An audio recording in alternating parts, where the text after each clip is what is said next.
Today on Data Nation, Michael Schwimer joins us to discuss the newfound role of name, image, and likeness and data in college athletics. We'll dive into the history of NIL, its opportunities and its pitfalls, and how to use data to build a strong college roster without breaking the bank. I'm Liberty Vittert, a professor at Washington University in St. Louis, and my co-host is Munzer Dale, William A. Coolidge Professor in Electrical Engineering and Computer Science at MIT.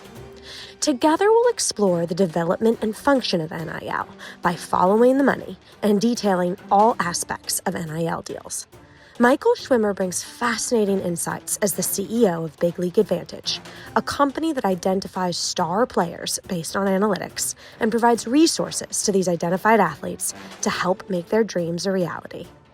Ultimately, there's so much going on behind the scenes in college athletics, and there's so many unknowns. So today, with Michael's help, we bring clarity to the new world of college athletics, where NIL and data are unavoidable and revolutionary. You know, this idea of paying college athletes is something that I feel like I've been hearing about for years. And now it's obviously happening through the power of NIL. And, initially, though, the NCAA seemed very reluctant at the idea of paying student athletes, or I guess college athletes. And they even, I think, threatened to ban schools from the NCAA if their states passed laws legalizing NIL. So can you walk us through just sort of this, what is NIL? Why does the NCAA not like it? What's happening here? NIL came about because there's a large number of people that believe college athletes should be getting paid. These schools are making a tremendous amount of revenue through their teams, their football teams, basketball teams are the big revenue generating sports, but other sports in different schools can generate revenue as well. And this is a multi-billion-dollar industry where the talent, aka athletes in this case, weren't being compensated at all. In fact, I think it's probably one of the only industries where that occurs. And so there's a big uprising. Hey, these college athletes should get paid. But then the other side is we want to keep amateurism. Obviously the point of the NCAA, they're getting paid by free education via scholarship. And, ultimately that wasn't enough. And I've, as a former athlete myself, I usually side with the athletes on this. I think that if you are the product and you are what people are tuning into, you probably should be getting paid. What's like one of the biggest schools? Let's say, I don't know, University of Mississippi, Ole Miss, would that be fair? How much money do they make a year? So it's from what, TV deals and boosters or, donors? Is that just a ballpark about how much money one of these schools makes a year off of these student athletes? Well, it's a great question, and it matters what conference you're in. So the SEC and the Big Ten make the most money. The ACC and the Big 12 are just that step below. That's what's called the Power Four conferences. Then you have the group of five underneath that, which is like Conference USA and all these other schools that make a lot less. So there's the media deal that the schools negotiate. If you're in the ACC and the Big 12, you're looking at 30 to 45, 50 million. You're in the SEC and the Big 10, it's double that. So there's a lot of money at stake there. And that's where you see all these schools changing conferences. You see, why did USC, UCLA, Oregon, Washington go from the Pac-12 to the Big 10? Well, money. Right? It's not because they want to fly on a Tuesday to Rutgers and play a game and fly back from LA, right? It's a big, big money grab here. And the reason these schools are making a lot more money is because of the media deals, right? So the media deals, SEC football, look at the viewership at SEC football and Big Ten football, right? This is what drives the vast majority of these revenue streams to the schools. Now, separately, to your point, the boosters and these collectives. So now you have a system in which boosters can pay, schools through a collective in order to help pay athletes through NIL deals. This was the situation all throughout until this coming July, where it's all going to change. So back when NIL started, you had multiple years of really a budgetless team you could create. As long as there was a donor rich enough to give money through a collective, you could use that money to fund your roster. Pay the students. Pay the students, correct. Pay the athletes. Exactly right. So this creates disparity. You have the Ohio States and Michigan of the world, with budgets in the $20+ million range for football. And in the same conference, Maryland and Rutgers are under 5 million because of the donors and the fan base wanting to support those programs or not support those programs. wanted to push back a little bit, and even though I've actually traditionally have argued against the NCAA rules, thinking that athletes ought to be paid, I do find it a little bit of a there's tension in that process. And I'll give you an example, and I think it would be great for you to draw on some of these analogies. So in universities, a place like MIT, we don't have athletic programs but we do have Hey, I played field hockey at MIT. field hockey. I was in, thank you. Field We hockey. had some athletic programs. Thank you I very was much. I was finishing No my revenue sentence. generating athletics. No Revenue- revenue generating. Exactly. Thank you. You saved me. Of course. Field hockey is the top. But I would say we have a parallel in terms of entrepreneurship and innovation, where students can actually have the ideas to create companies and make a lot of money. But we have similar rules to the NCAA rules, where it says, for example, if you're working with your advisor on an idea, then you can no longer stay with that advisor and be a student if you want to develop it into a company, which then have you make a choice between staying at the university and finishing your PhD, say, for example, or moving on and start to a startup company, which we know, the probability of success. And we put the students in that difficult place. And I feel it's a similar situation of saying, oh, we're not comfortable paying our students, and we want them to finish their education. This is the training ground, and then they can go later and get their money the way we thought about collegiate athletes. So there's a tension, I think, in converting that whole process into money and losing this ability of the training ground that was happening in the universities. Any thoughts about this? So that's interesting. And so you see this, a good comparison to what you just referenced is, especially in football, where it's really hard to play as a true freshman, right? And so you go to a school and you're a true freshman, you're not going to play, but that school is going to develop you into a better player. And right, it's going to help you succeed. Right. But the problem is that school will help you, right? Your freshman year, they're turning you into a good player. Now you become a good player. Well, now sophomore year, the next school over in your same conference is going to offer you double the amount of money to switch schools and go over there. So now the school that has just trained you, that has helped you fine tune your craft, now doesn't get the benefit of that because they're not willing to pay a high enough price. You are seeing that in college athletics all the time. And that's the downside for the payment, right? If there was no payment, maybe you would have committed and stayed with the school that trained you, with the potential of you maybe even getting more playtime, because there's more playtime in one place versus more money in another place, but less playtime because all the talents are concentrated, right? So this equity division and the training for more future better players now is impacted by decisions of how much money I can make now. Correct. And the old rules, you couldn't transfer and leave, right? If you did, you'd have to sit out for a year. So you had to stay with your original school. Very.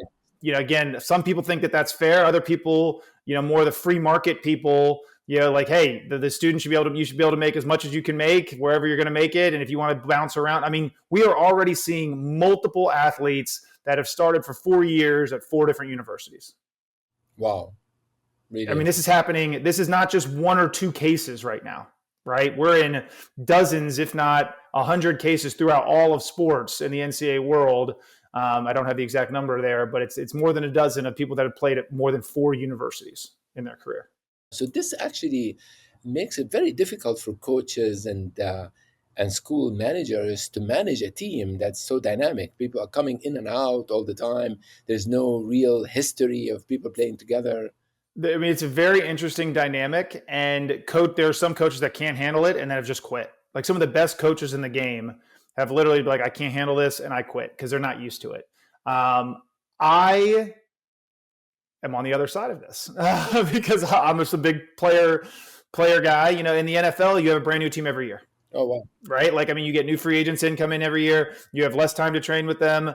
If you want to keep the players, you can keep your players. Just pay them fairly. And look, if you have a player that's a freshman, he's going to stay a sophomore. These aren't always bottom line guys. You can usually get 20 to 50% discount to stay, generally speaking. So there is a component of that. It depends on the player. It depends on the character.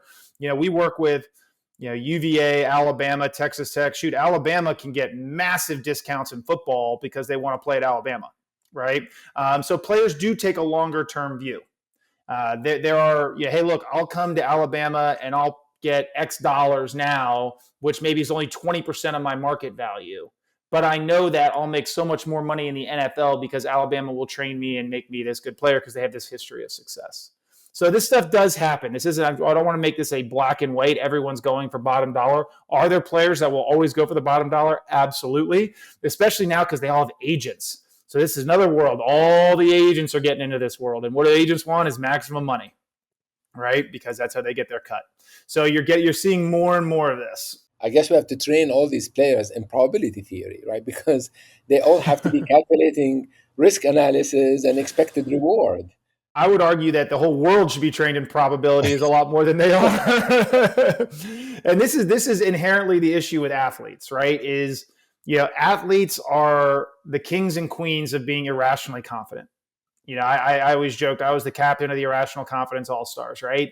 Like when you're a pitcher, I was a pitcher. There's nobody in the world that could get this out better than I could. Now, realistically, looking back, were there? Absolutely. I was not the best pitcher in the world. I wasn't even close. But when you have the ball in your hand or the basketball in your hand taking a shot, if it's you or Steph Curry, you're picking you.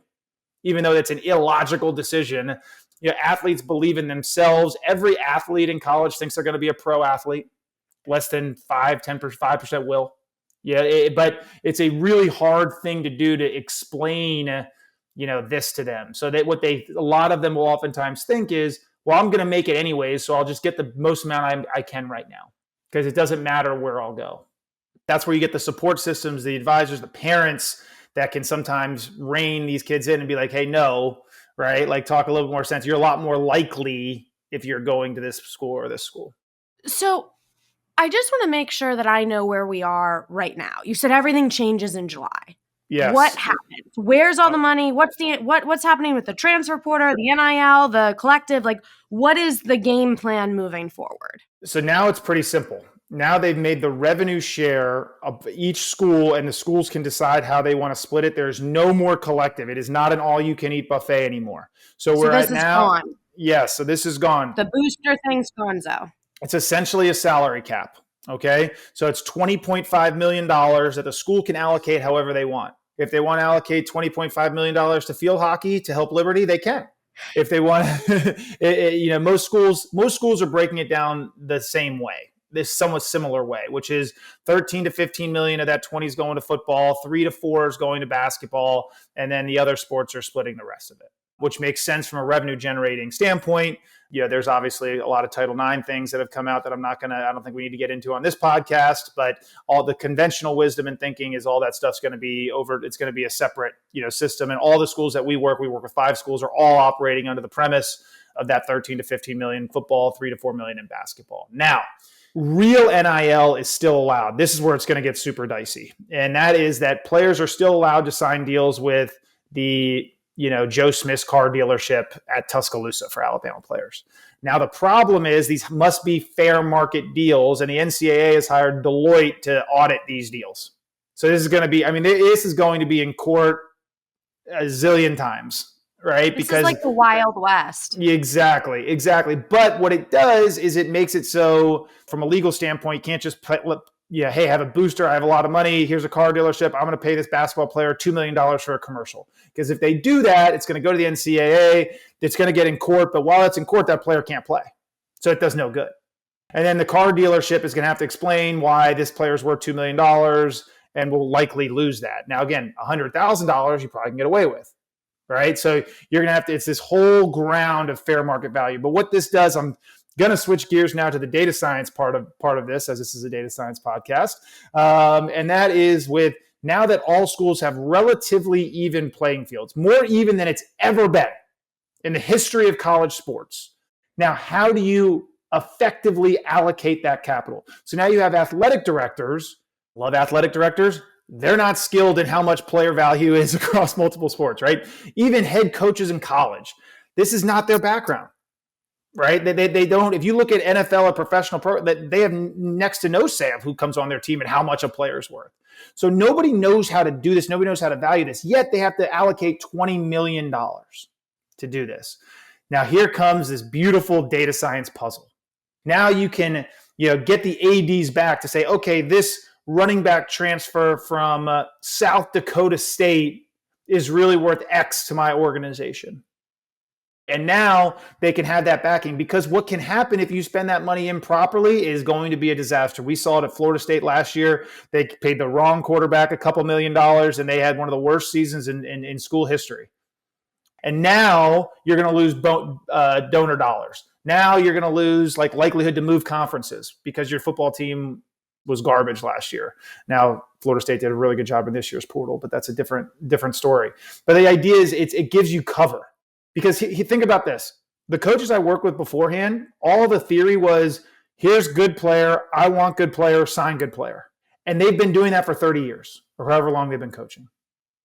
So now they'll come to me and be like, ooh, here's a running back I love. Like, this guy's a great player. And schools I work with, they're not allowed to tell me that anymore, right? Is he worth $20 million? Well, of course not. So, okay, he's good enough for how much, right? There's now a for what price component to this. And it's really hard to get that mindset from coaches away from this player's good to this player's worth X. And this is where data science can really help. Yeah, I can imagine this being a really interesting problem to solve. But I want to clarify one detail about this, and that is the fundraising on the side does not go into this pot of $20 million to spend.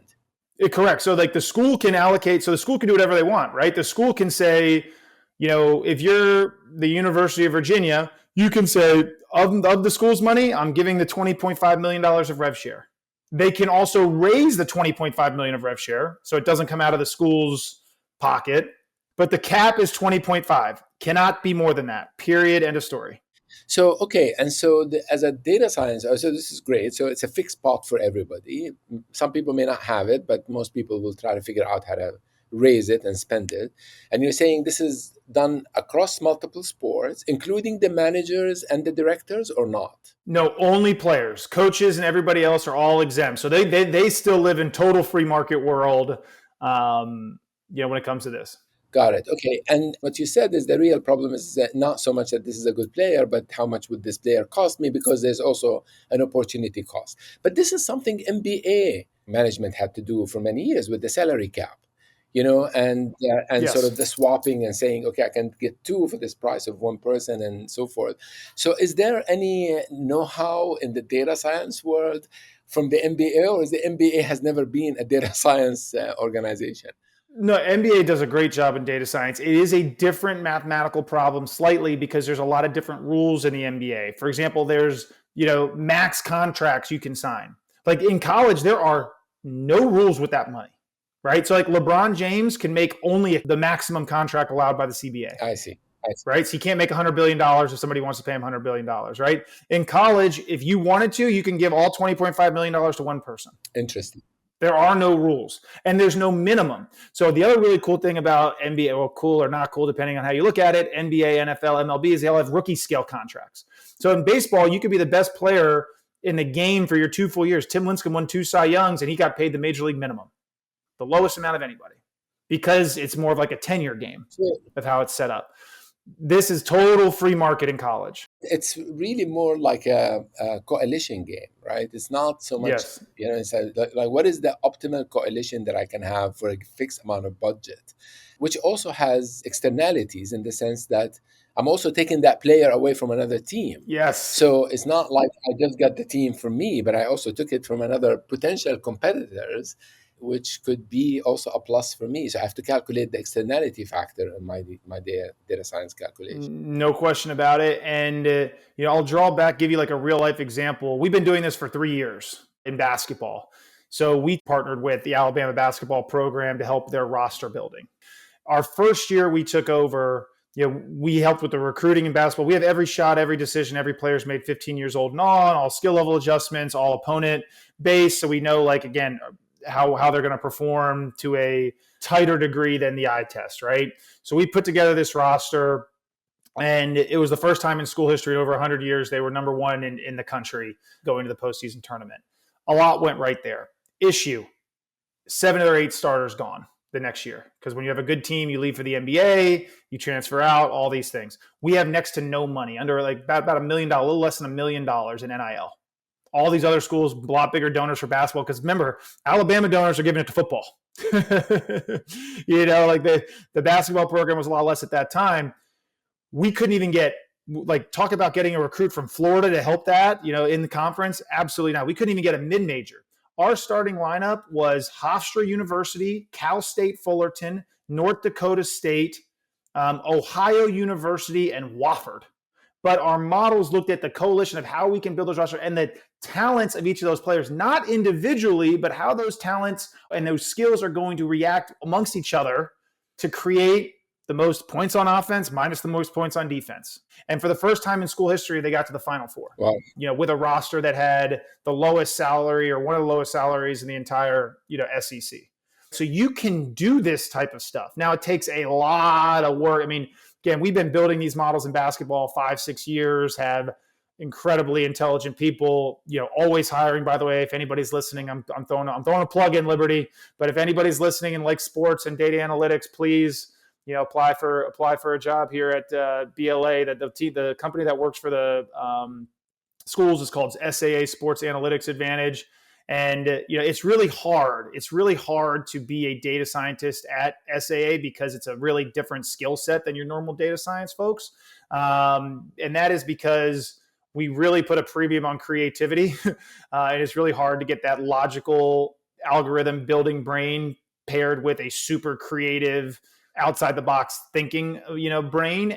In academia in general, most of these kids are taught to work at Meta and Uber and Facebook, big money jobs, as they should be, by the way. That's where the money is, right? Which is a lot more, execution type of data scientist. Here's this list of data, make all these execute this stuff, find out these really cool predictive measures, et cetera. But in sports, it's harder. It's tiny sample size. It's missing data. You need to figure out creative constructions and how to build not only your data sets, clean your data sets, but then, again, build modeling frameworks around these in different types of ways. And so it's a really cool thing. And I think we've done a pretty good job so far. I think the issue in these coalition structures that you're looking for is, defining what is a success, right? Because, this is really, I used to be an NBA junkie. I watched every single game, basketball junkie in general, watch games that, and you think you become an expert. You're not, but you think you become an expert and so forth. And it's often the case that it's not really the obvious numbers that make a team the winning team, but rather a little bit more intangibles about players and dedication and camaraderie and giving the ball an extra pass and that kind of stuff that makes that one extra point at the end. And it's very difficult for algorithms to capture this kind of dynamics. So I think it's really interesting as a data science problem.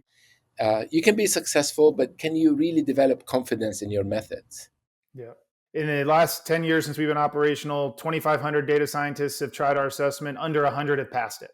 Wow. So, it's a very, could be. I want to try to pass it. Send it to me.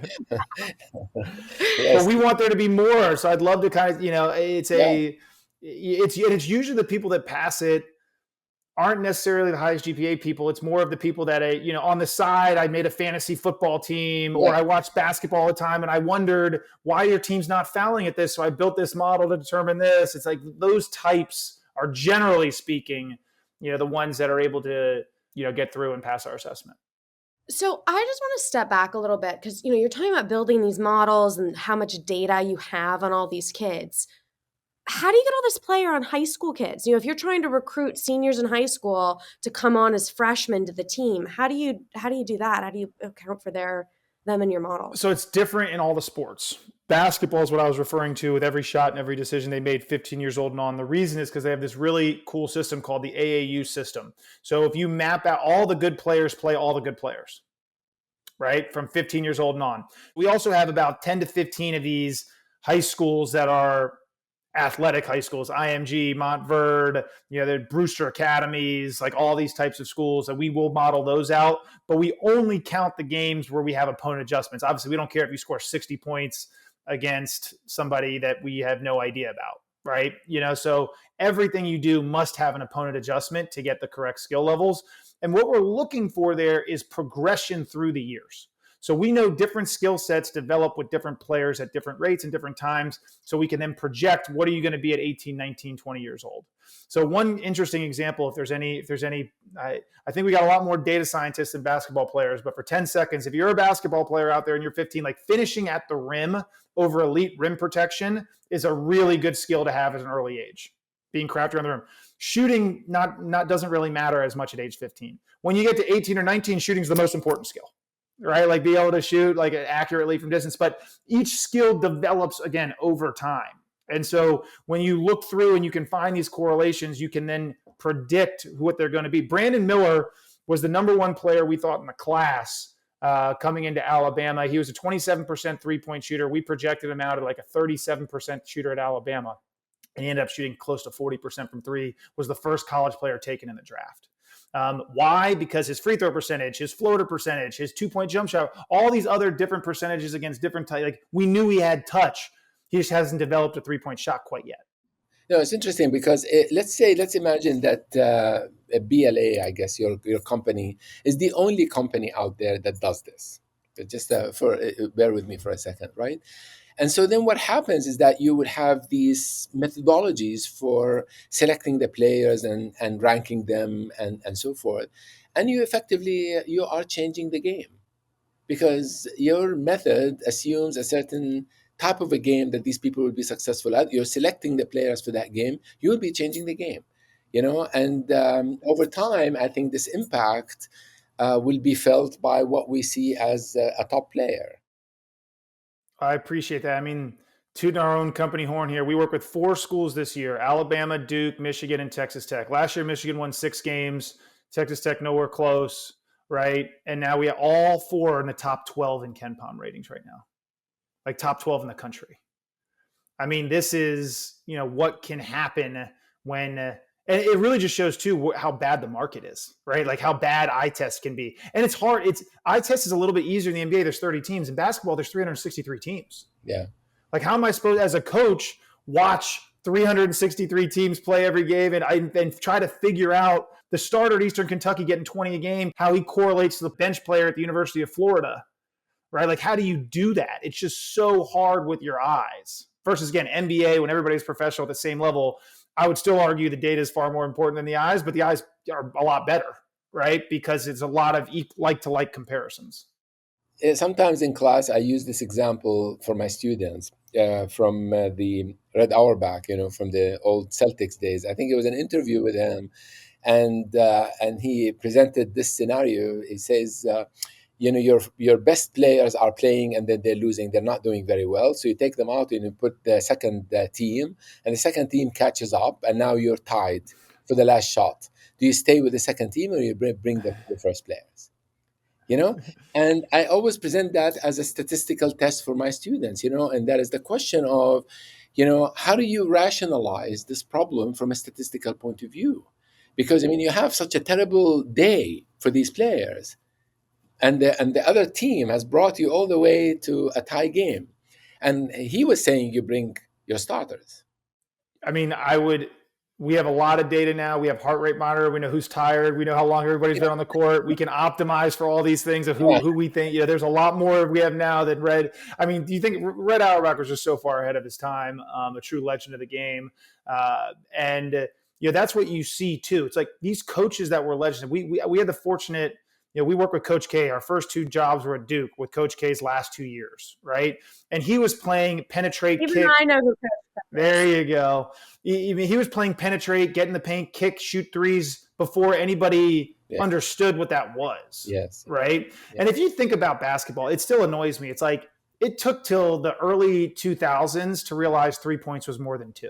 Yes. Like, think about that. Yeah, how, it is a wild, you think we're so advanced and all this stuff. And then you think about that. It's sports is just behind on the analytical side, than other aspects of life. But when there's an opportunity, there's something to be done about it. I think a lot of coaches and players didn't believe that 3-point players can actually hit with that percentage. So I think that's the other thing is that, I think right now, I believe if you create a 4-point line we're going to have 4-point players, and they'll be hitting the high Yeah. percentages. Right? I mean, it's a skill, as you said, that when you're older, you develop it and you play it and it becomes a thing. So that's really interesting how I meant by changing the game. The game changed, right, with the 3-point shot. It's an entirely different game because of the percentages and the efficiency of a 3-point shot versus two.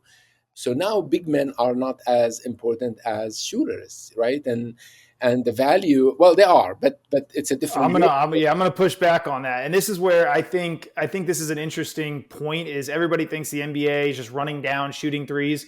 There are so many ways to build championship teams. So many ways, especially in college, because the paint's smaller, all the different rules. Like a good, analytically, a great elite big man is actually better than a Steph Curry type player because you're going to draw double teams and you're going to get open threes because of that. If you're a big man that can score at 60% on one-on-one situations, you're the most lethal player in the country. Right? Because you're going to force double teams, and that's how you get open threes. You don't have to dribble, drive, kick, and do all that. Right. So there's so many. And if you look at the 4 rosters we have, Michigan starts 2 7-footers and they play almost all inside.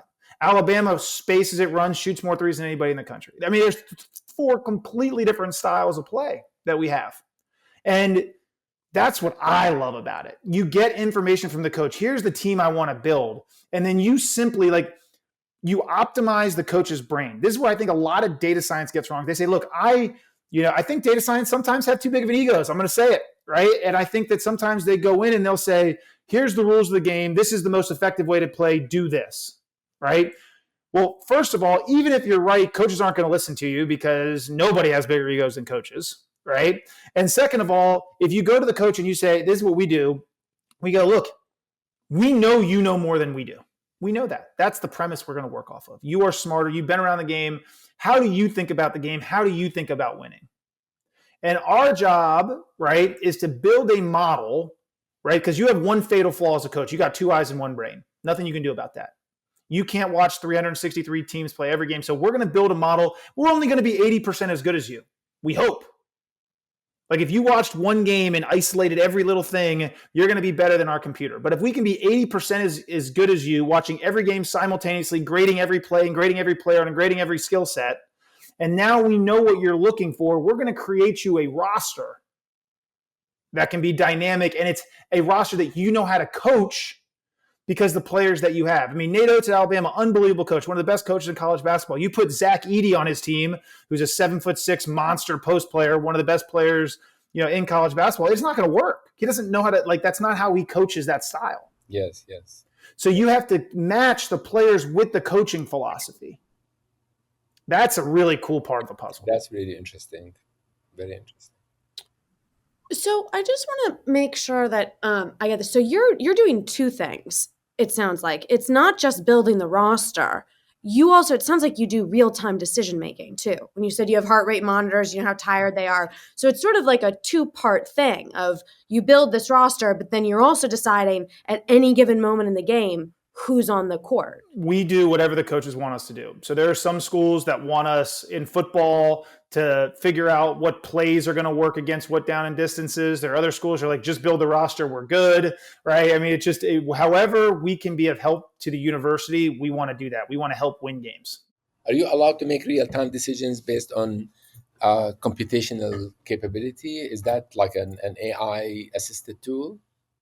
Absolutely, you're allowed to do that. There's different ways to do it. There are certain things that you can, and there are different rules and things that you can and cannot do in there. But you can, for example, build out every situation of a football game before the game happens, right? And know that this defensive coordinator is going to be in cover 2 on 3rd and 4 to 3rd and 6, 79.3% of the time. And the other time he's going to be in cover 3 shell, right? And now you can call a play that can beat both those coverages. So now you can go ahead and be like, when we're in these situations, these are the 4 plays we can call. Got it. Because we know the tendencies of everybody. So you know it in advance. You prepare the scenarios and then you react to the scenarios in real time. Correct. And there's also different real-time things that you can do. Like we have lineup optimizers in there. So when a different team puts out a different lineup, what's our lineup that's best to combat that, net expected points? There's all kinds of stuff that you're able to do. And the biometrics are allowed to be used in the game, like NBA. I thought it's not possible. So biometrics are not. So biometrics, we get the data in and we know different players' playtime loads. So for example, one player gets, when he comes in the game, does really well until about 6 minutes. And then after 6 minutes, his play starts to go down. So we know that beforehand. So that's how we're using the heart rate. So to your example, to the Red Auerbach example, if those second teamers were right at their peak and about to play great, I'd keep them in. If they're about to fall off a cliff, right, then I bring in the starter. Like we would have that data and that information, but we would know that ahead of time. This is not like a real time. He's at this level right now. Yeah, correct. Yeah. I mean, we have the data. You're just not allowed to use it. Should make that clear. Yeah. So how does it work? Like it sounds like, what you're saying is that there's there's obviously a huge amount of data science that goes into this. But when you're talking about matching up the data with the coach's sort of ethos or how they know how to coach or what they like to do or whatever, there's a lot of human decision-making in here. So can you give me an example of one of the biggest mistakes, where the data's saying one thing and it just blew up in your face, or somebody else if you guys haven't had one? Oh, yes. Yeah. I'll give you a big miss that we've had. So in basketball, there was a player not ranked in the top 100. We thought he was like a top 15 player in the class. Okay. Reason is he was a massively high IQ player on the computer, super smart, meaning when he would dribble in the lane, players would come and double team. He would always make the right decision, right? This is exactly what you want to build. It's really hard to teach IQ. Okay. And our computers have been unbelievable at generating player IQ. Like we build NBA draft models for NBA teams. Like Tyrese Halliburton was like one of the best players in the class. He waited till late. Like this was a great player, IQ index, all these things. Turns out we got this guy completely wrong because of the play style. They basically ran one play. He was a left-handed player. He'd get the ball in his right wing. He'd get the ball in his left hand. He knew there was one read for him to make. And he made that one read right every time. Well, when you're playing a flow style offense and there's 25 different reads to be making on a given play, he was lost and was always making the wrong decisions, so many turnovers. So here we thought this was his great IQ player, but we didn't at the time. This was 3 or 4 years ago. Now, obviously, we've refined our model since then. But you learn from this stuff, right? And so you learn like, what are the types of decisions now is he making? It's not percentage of correct decisions. Yeah, like it's the different types of decisions that are, more relevant. So I want to get into the mentality of a player going to college and trying to understand now all these factors that I have to be thinking about. So I'm a decent basketball player, maybe Division I player. Maybe I'm good. I don't know. Maybe I had this illusion that I'm going to be an NBA player. I wanted to go to a good program and train. But now I'm thinking, okay, let's be reasonable. If I go to a program that pays me, and maybe a program that I get developed, but maybe if there's more opportunity for a deal that I sign with, a shoe store in the neighborhood or something. So now my decision is much more complicated. Before I wanted to be trained, maybe I'll get my best chance to be an NBA player.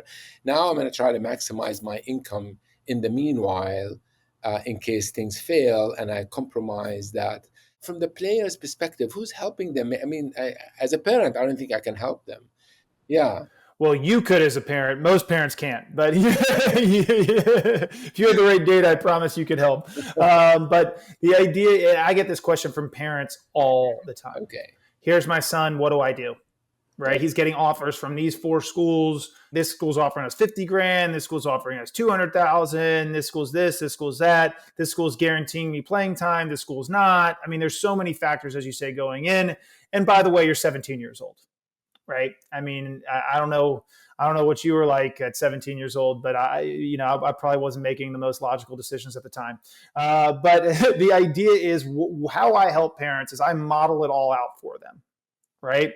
And so what our company was based on before we got into this is projecting future earnings of athletes. We lucked into this whole thing, by the way. Like this is a whole separate side story. We have a whole company, Big League Advantage, which invests in future earnings of athletes. So we project future earnings and make investments based around that.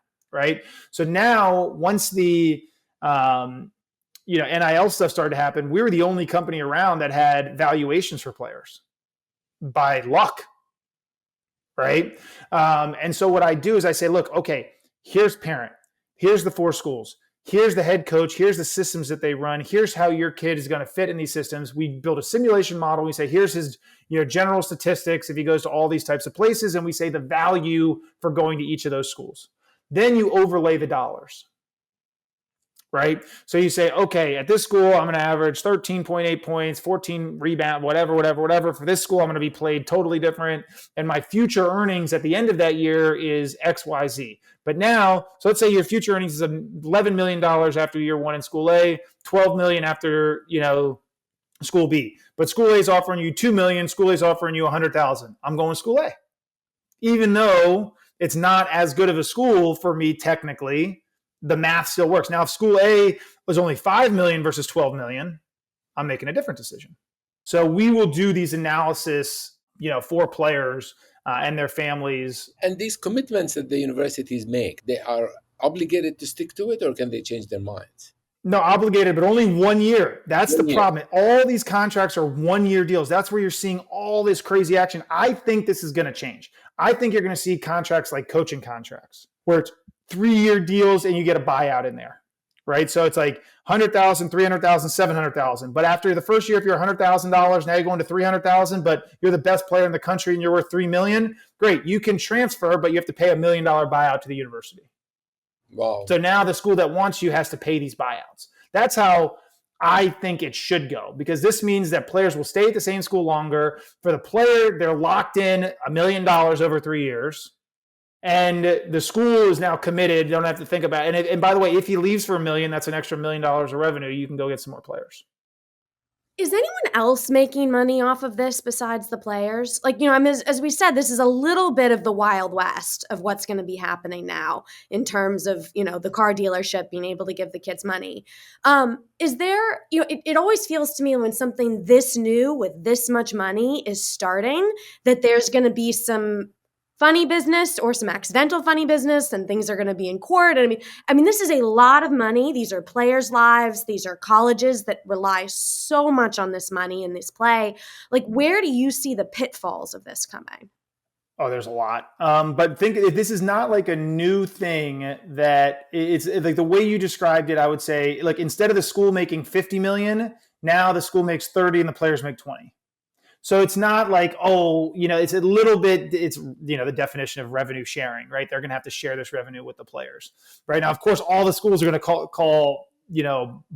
poor on this, right? Now we have so much less money, but the pitfall is going to happen with the bag droppers are going to come back.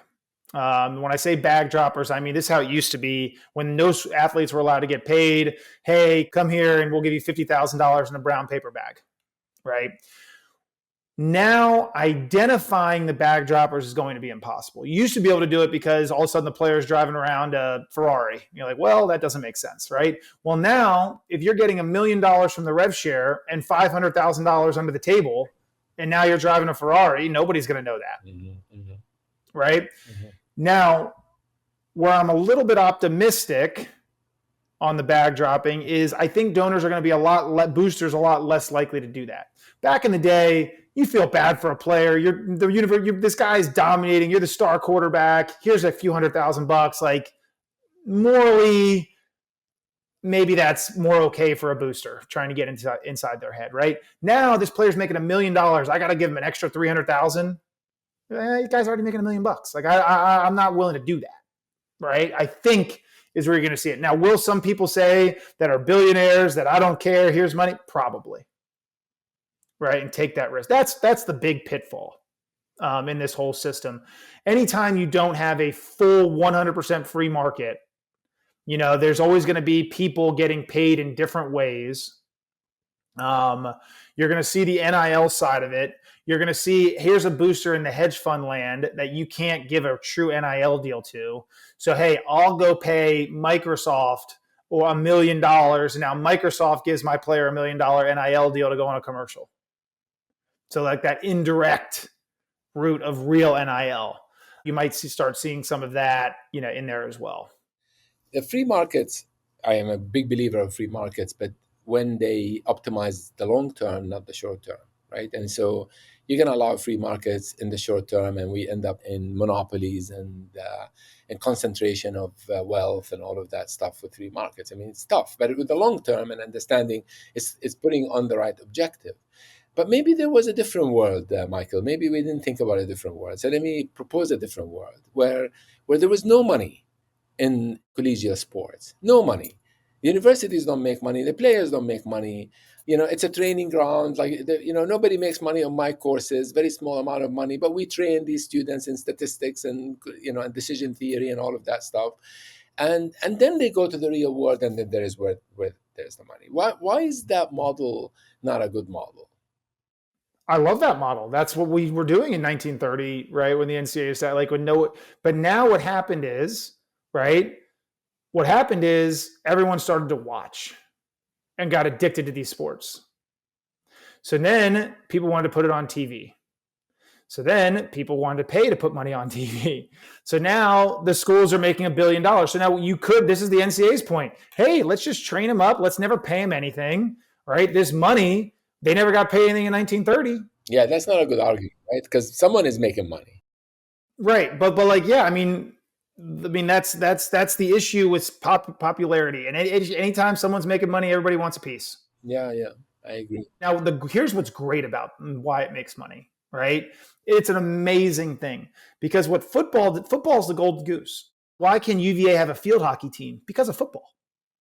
Like, this is a massive thing that's been incredible. Like, the boom of women's athletics can be directly attributed to the money going into football. And this is amazing. As a father of a daughter, right, that now loves sports and goes to Caitlin Clark games, that doesn't exist without football. If nobody got paid anything, the sports wouldn't exist. Yeah. So, that's how I would look at it. I mean, I think it's a good thing. And look, doesn't mean it's an easy thing. This is incredibly complex, and every solution's going to have detractors and downsides, from economic theory to politics. By the way, you're going to see Ted Cruz and Cory Booker duke this one out, in terms of how this is coming. Be prepared for that.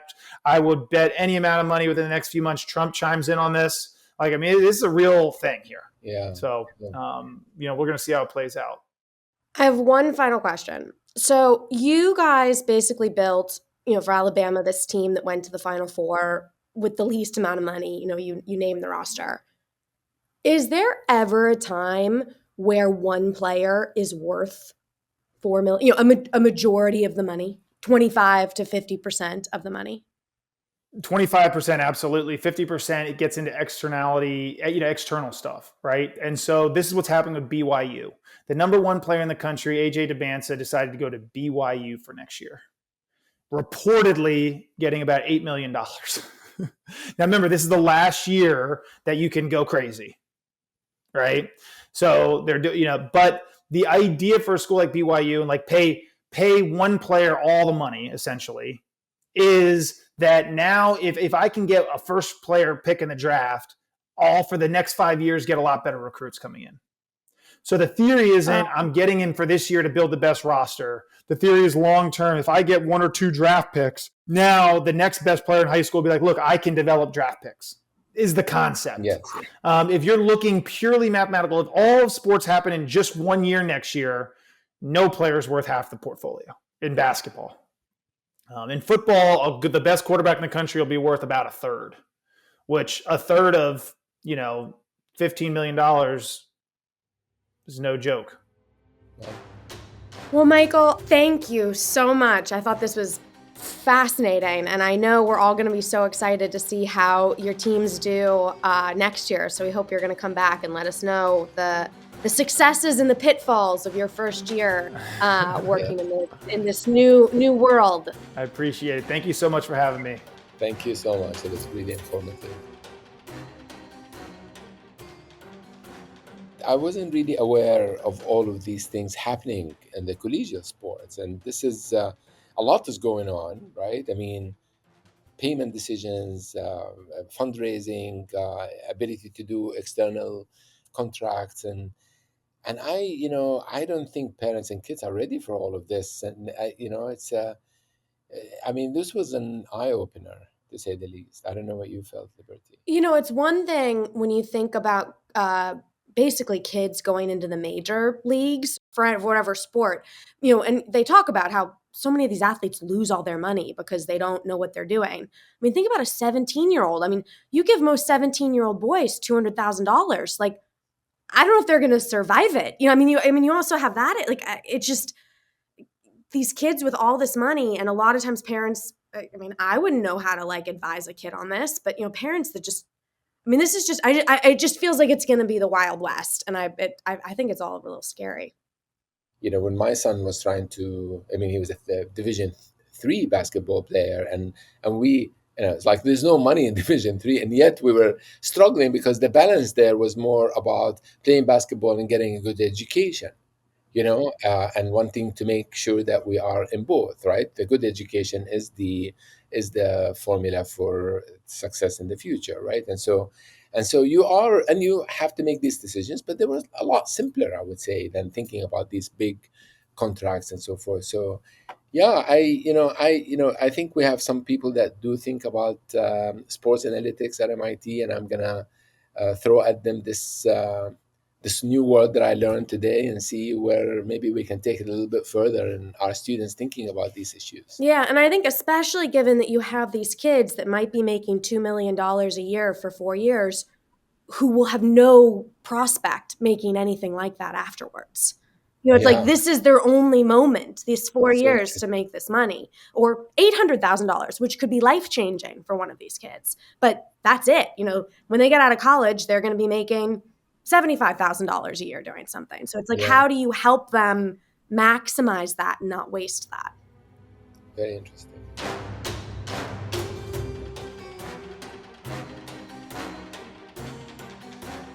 Thank you for listening to this month's episode of Data Nation from the MIT Institute for Data Systems and Society. You can learn more about IDSS and listen to previous episodes at our website, idss.mit.edu, or wherever you get your podcasts, or at Liberty Vittert or at Munzer Dahle. Thank you to our producers, Tina Toby Mack, and assistant producers, Ben Stoll and Maria Burks. Don't forget to leave us a review and follow our Twitter at MIT IDSS to stay informed. Thank you again for listening to MIT's Data Nation.